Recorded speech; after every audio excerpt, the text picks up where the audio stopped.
This is our lead-acid replacement lifepo4 battery. Here, we will demonstrate the operation of charging and discharging the battery in detail. Battery charging process. This is a solar panel simulator. We connect the positive and negative poles to the lifepo4 battery to simulate the battery charging process demonstration. As you can see, the battery is charging.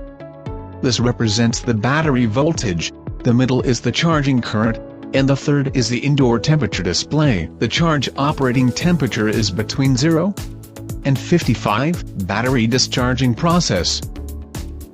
Next we simulate the battery discharge process demonstration. First, we connect the positive and negative wires of the inverter. The power of the inverter is 3 kilowatts. We install a circuit breaker on the circuit connecting the inverter to the battery.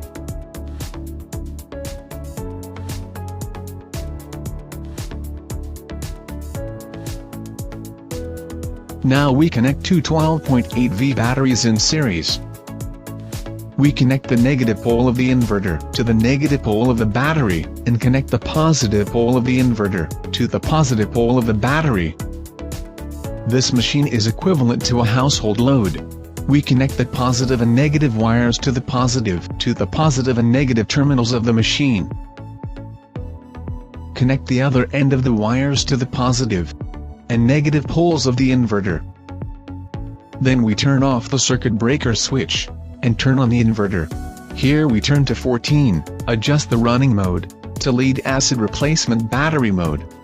Then we see the home load simulator. The LCD display light indicates that AC power is available.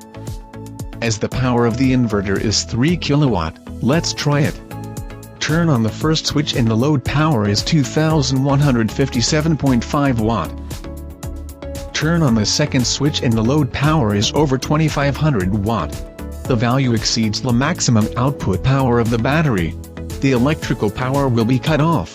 That's all for lead-acid replacement lifepo4 battery. If you have any questions, feel free to contact us.